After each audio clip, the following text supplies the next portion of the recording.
a la humanidad nuevas herramientas que le permiten solucionar problemas del quehacer o del día a día. Entonces, normalmente la biotecnología es una ciencia que se basa en el estudio y en el conocimiento de cómo se utilizan los organismos vivos o sus productos para desarrollar nuevos elementos que te ayuden a mitigar o a resolver o a solventar los diferentes problemas que tenemos hoy en día en la humanidad, ya sea problemas relacionados con enfermedades, problemas relacionados con alimentación, problemas relacionados con el medio ambiente. Entonces, por eso es que es una ciencia dinámica, porque la biotecnología se aplica a diferentes aspectos de la vida cotidiana, ya que su uso ha sido amplio y extenso. Importante conocer de que la biotecnología no es una ciencia nueva. Hoy en día, pues, hemos visto que muchos avances biotecnológicos han dado grandes pasos y han resuelto muchísimos problemas que han surgido por el desarrollo de la humanidad. Sin embargo, la biotecnología es una ciencia muy antigua. ¿Ya? De hecho, se dice que desde los 2000 antes de Cristo, desde que nosotros estamos en la Tierra, nosotros estamos utilizando la biotecnología, ya que siempre nos encontramos en constante domesticación, haciendo una constante domesticación de animales, utilizando procesos de fermentación para mantener las propiedades de un alimento que no se dañe. Entonces, todas esas técnicas donde nosotros tratamos de utilizar un organismo vivo para sacar un beneficio para nosotros, son aplicaciones de la biotecnología, y por esta razón hemos notado que la biotecnología nos ha acompañado desde el principio de la humanidad. Que antes no se la llamaba biotecnología. Pues sí, antes no se le llamaba biotecnología, pero hoy conocemos que a lo largo de la historia hemos hecho muchísimos avances biotecnológicos. Pero ¿qué más ha impulsado la biotecnología? La utilización no solo de estos grandes animales para nuestro beneficio, sino el conocer el mundo microscópico. ¿Cómo así el mundo microscópico? Cómo se desarrollan los microorganismos y cómo podemos mantenerlos de una manera que no sea en su entorno natural. Y aquí es donde vemos este gran salto de la biotecnología hacia, sobre todo en el año 1907, en donde surge la posibilidad de conservar esos microorganismos en los laboratorios, o lo que se conoce como técnicas in vitro. ¿Por qué in vitro? Porque los primeros cultivos de microorganismos que se manejaron se hacían en lo que se conoce como cajas de Petri, que son unas cajas de vidrio circulares en donde se colocaba un medio de cultivo y ese medio de cultivo favorecía al crecimiento y al desarrollo de ese microorganismo, ya que se tenían unos nutrientes, tenían diferentes y se colocaban en diferentes condiciones físicas para favorecer su desarrollo.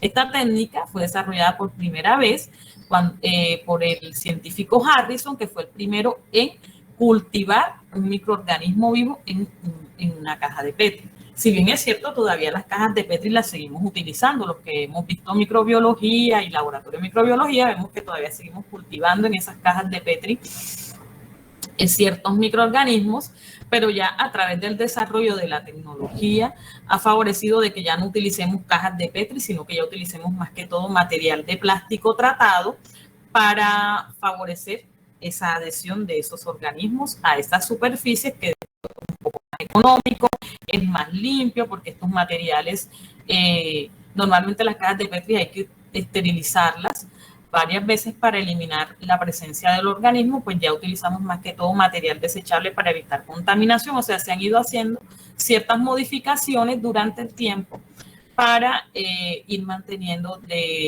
para ir pues de alguna otra manera mejorando estas técnicas in vitro que fueron utilizadas por Harrison en 1907 y fueron lanzadas hacia el mundo de la ciencia, que todavía las seguimos utilizando. Luego en 1928, con el descubrimiento de la penicilina por parte de Alexander Fleming, vimos que no solo podemos mantener estos microorganismos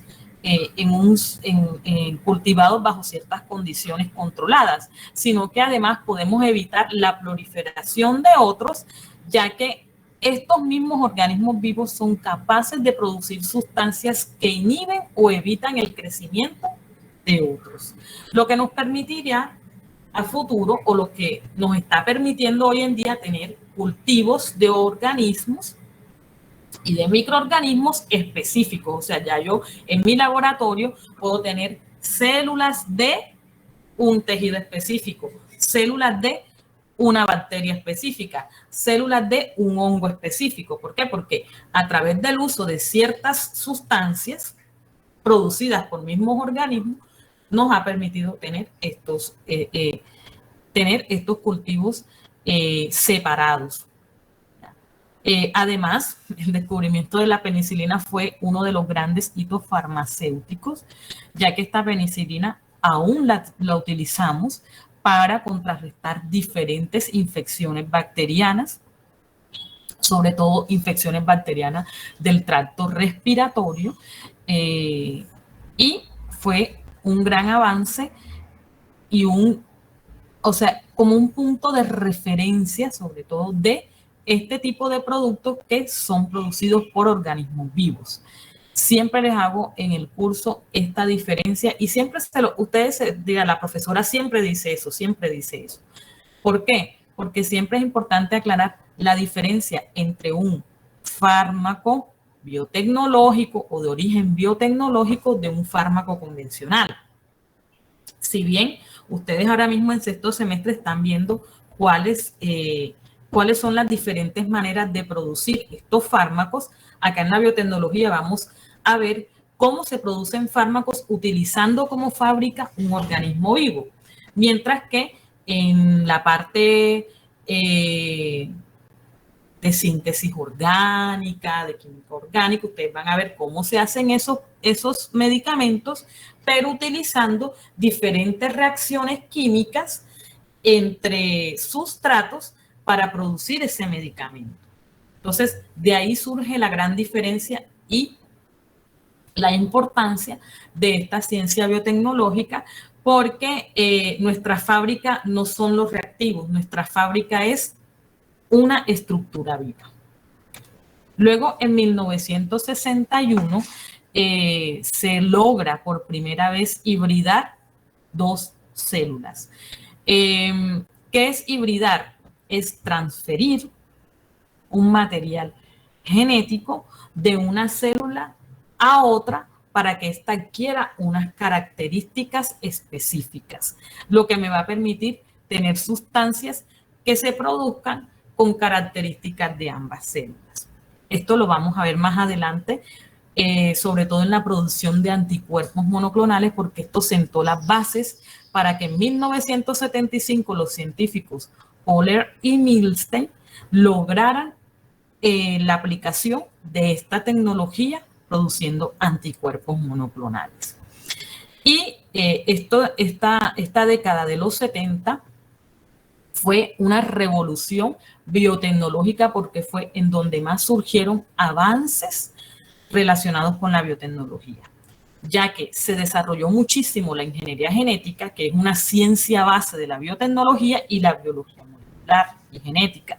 Entonces, al revolucionarse estas ciencias que son la base para el desarrollo biotecnológico, pues en esta década se vieron muchísimos avances relacionados con la biotecnología, sobre todo la biotecnología sanitaria, en donde hacemos parte los farmacéuticos, porque nosotros producimos fármacos relacionados con deficiencias biológicas de proteínas, daño en genes, ya vamos a ver específicamente a qué me refiero. Y en esta época no solo salieron los anticuerpos monoclonales que los utilizamos hoy en día, sobre todo para tratar enfermedades vasculares, enfermedades como el cáncer, enfermedades del sistema inmune, sino que además surgió la tecnología del DNA recombinante como una estrategia para producir proteínas cuando el cuerpo tiene deficiencias en ellas. Utilizando estas proteínas, o sea, utilizando como productores de estas proteínas células de bacterias. Esto fue una gran revolución. ¿Por qué? Porque las bacterias ellas tienen su background genético que les permite tener todo o tener ese abanico de posibilidades de producir todas las proteínas que ellas necesitan. Pero el lograr que esta bacteria produjera una proteína humana fue un gran avance y esto se dio en esta época. Y por último, uno de los más importantes descubrimientos fue el dilucidar todo el genoma humano. Ese proyecto empezó en el año 1990 y terminó en el 2004 cuando se reveló toda los datos obtenidos en el descubrimiento del genoma humano, que no es más que el descubrir cómo ese DNA, el descubrir dónde están cada gen que produce una proteína o tiene una función específica en la célula, porque no todos los genes producen proteínas. Por eso es que les decía que es muy importante de que recordemos todos esos conocimientos de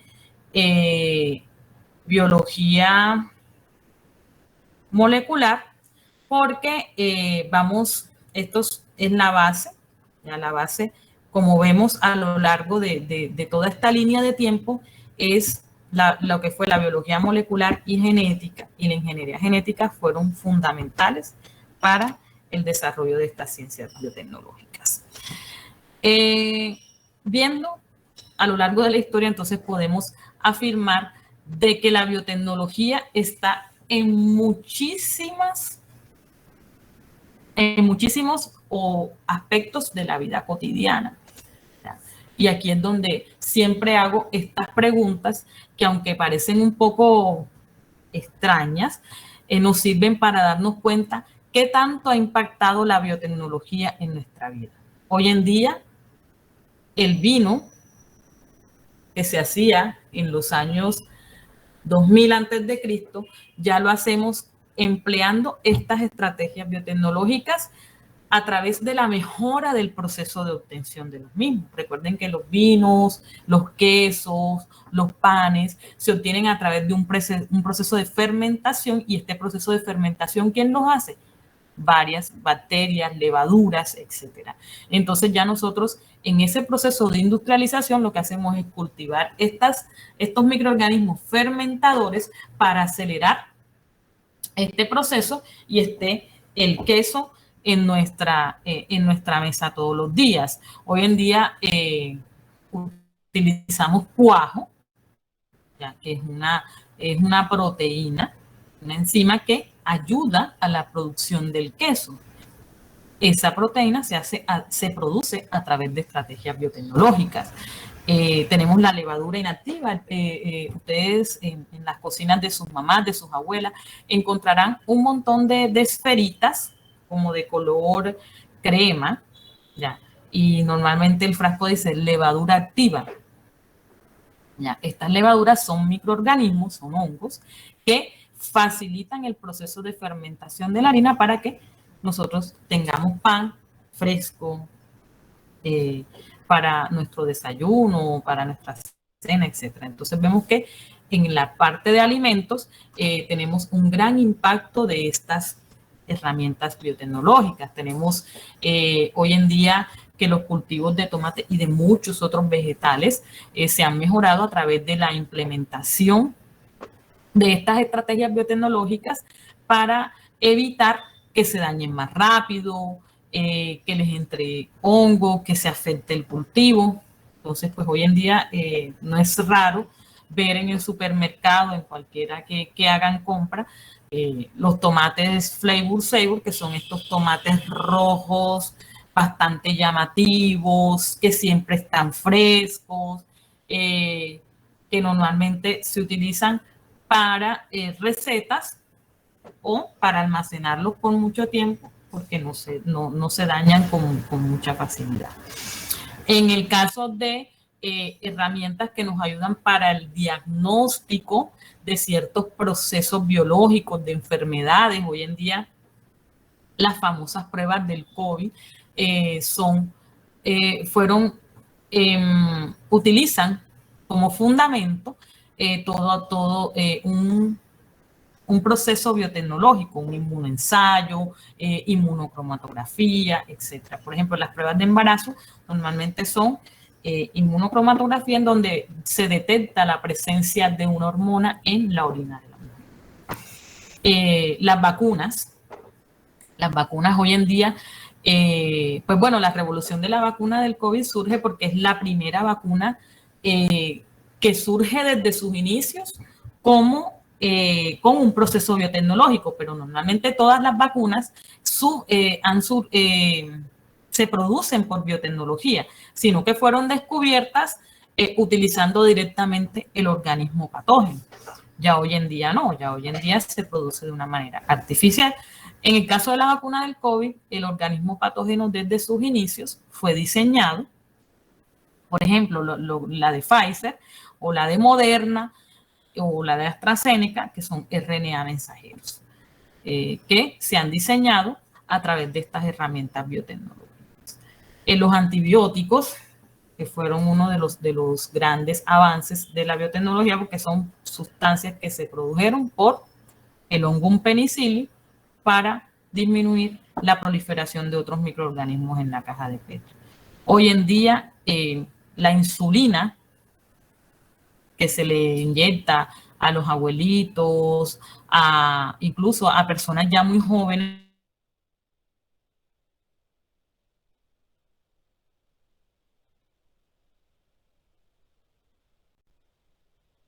utilizando biotecnología, pues anteriormente se utilizaban cerdos para esta producción de insulina. Hoy en día ya la insulina la producimos en Escherichia coli, que es una bacteria que la produce en grandes cantidades, porque hemos modificado su material genético para que produzca esta proteína.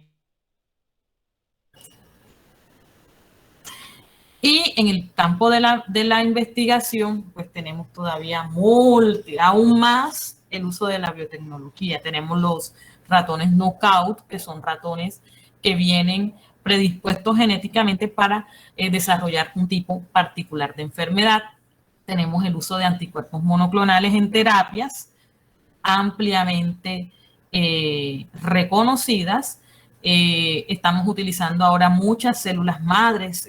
Aquí les pongo una publicidad. No es que use yo esta crema, sino que la publicidad de esta crema es que utiliza células madres de diferentes plantas para facilitar el rejuvenecimiento facial y todo esto. Entonces, los cultivos de tejidos han sido muy importantes para las personas, por ejemplo, que pierden la piel en un accidente, que pierden la piel por quemaduras, o se han hecho ya trasplantes de tejidos vivos a diferentes personas para facilitar o alargar su periodo de vida. De hecho, hace unos 2 meses estuve leyendo un artículo en donde ya están tratando de trasplantar tejido cardíaco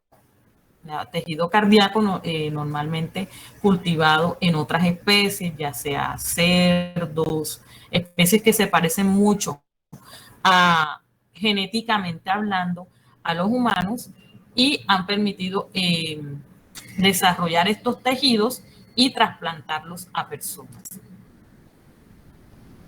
Este era el árbol que yo les estaba comentando ahorita, que vemos que la biotecnología, así como vimos ahora dónde ha impactado durante todo este tiempo, vemos que se alimenta de muchas ciencias básicas, la fisiología animal, vegetal, incluso la microbiología, son muy importantes para desarrollar lo que hoy conocemos como biotecnología, que no es más que la aplicación de técnicas de ingeniería genética, de biología molecular, de análisis bioinformático, que nos permite tener todas estas aplicaciones que vemos como hojas de un árbol.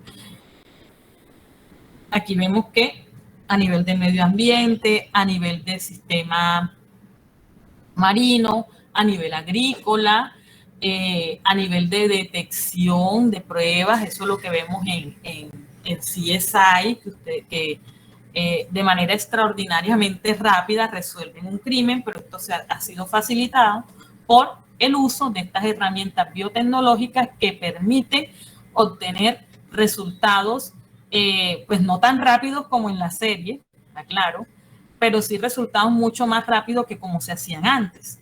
Entonces, hemos sido ya capaces de identificar personas a través de la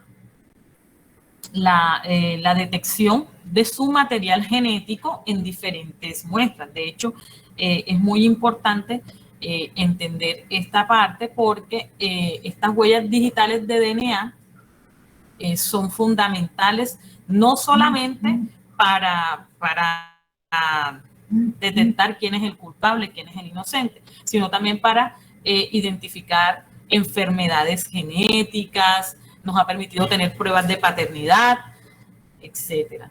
En el caso farmacéutico, pues los avances han sido muy grandes, sobre todo en la prevención, en el diagnóstico y en el tratamiento de enfermedades.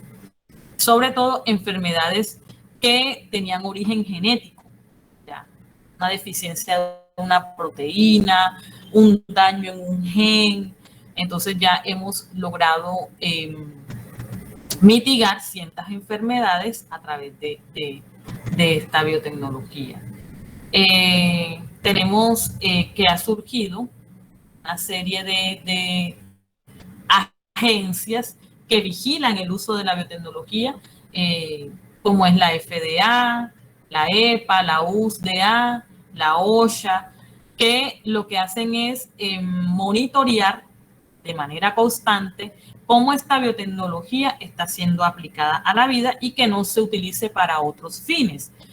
A lo largo del curso nos vamos a dar cuenta de que manipular la estructura genética de un organismo afecta no solamente al organismo, sino que afecta a toda la población mundial, a todas las especies, porque todas las especies de alguna otra manera no, estamos correlacionadas las unas con las otras.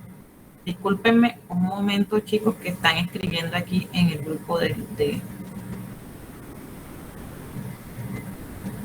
la A, que se le encendió la cámara a un compañero de ustedes. Profe, una pregunta. Dígame. Pero es de la diapositiva anterior.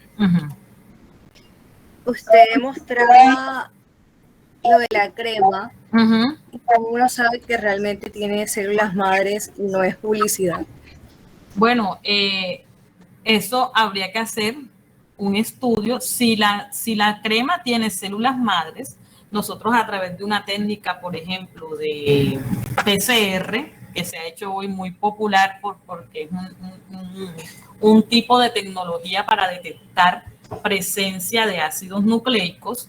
Ya siempre aclaro esto porque ahora todo el mundo piensa que la PCR solamente es COVID. No, la PCR es una técnica que viene mucho antes del COVID, que es para detección y para amplificación de DNA, y esta amplificación de la cantidad de DNA nos permite conocer si hay presencia o ausencia.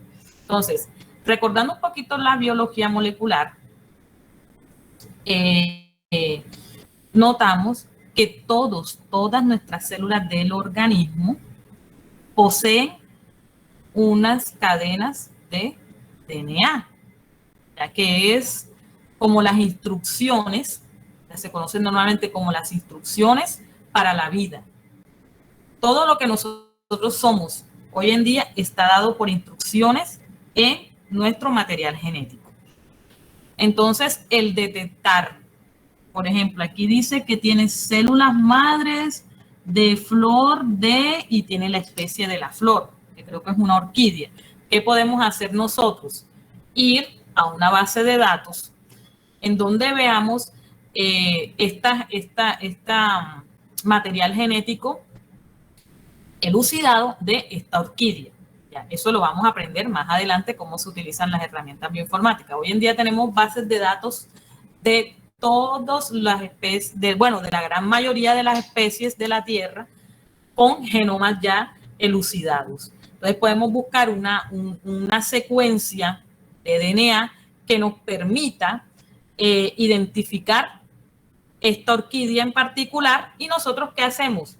A través de una PCR detectamos la presencia de ese gen amplificando su material genético. ¿Qué tenemos que hacer? Cogemos un poquitico de crema, la mezclamos con diferentes reactivos, eso lo vamos a ver también en un capítulo de la asignatura de cómo se hace la extracción de material genético de una muestra, y este material genético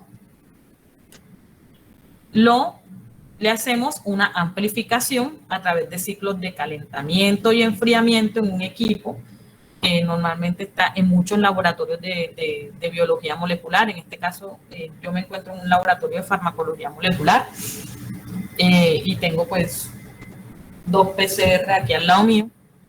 Entonces yo con mi kit de extracción extraigo mi material genético y lo meto en el equipo. El equipo es capaz de marcar a través de la unión de primers, y eso se lo voy a explicar con un poco más de profundidad cuando veamos la técnica de PCR, cómo se une. Si hay presencia de esas células madres, hay material genético de esas células madres ahí. ¿Cómo lo voy a hacer? Si se me amplifica o se me multiplica la cantidad de material genético con ese primer que yo diseñé específico que se encuentra en el material genético de esa orquídea.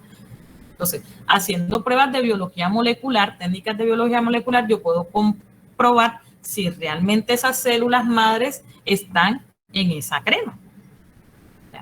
Pero ya hoy, como les digo, así como se produce esta tecnología, también se produce la tecnología relacionada para que no haya engaño en este tipo de productos. Pero a través de la técnica de PCR se puede detectar la presencia de material genético de esas células madre de esa orquídea. Entonces, con más detalle se las iré colocando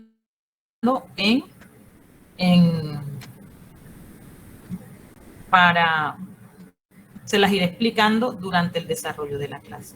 ¿Alguna otra pregunta?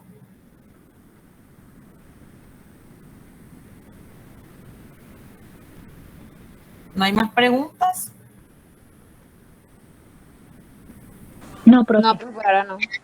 Ah, bueno. Entonces, chicos, regálenme un momentico que me están llamando de la universidad. Regálenme un segundo. Ustedes disculpen.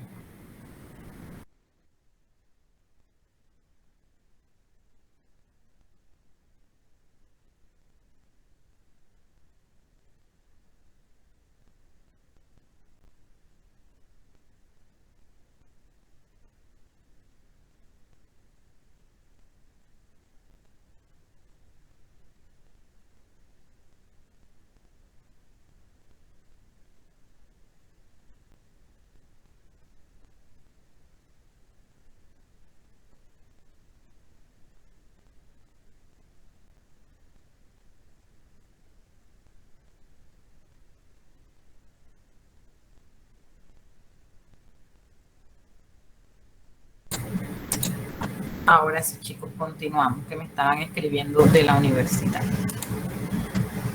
Entonces, hemos visto que todas estas bases han permitido que nosotros tengamos todas estas herramientas. Siempre hago énfasis en las herramientas farmacéuticas. ¿Por qué? Porque estamos formando a químicos farmacéuticos. Como les estaba diciendo, hay desarrollo de fármacos a partir de la bioinformática, porque hoy en día contamos con muchas bases de datos en donde están las proteínas, en donde están los genes que codifican para esas proteínas, genes que codifican no solo para proteínas, sino para secuencias reguladoras que permiten la expresión de esa proteína. Entonces, por eso es que se desarrolló muchísimo la bioinformática. De hecho,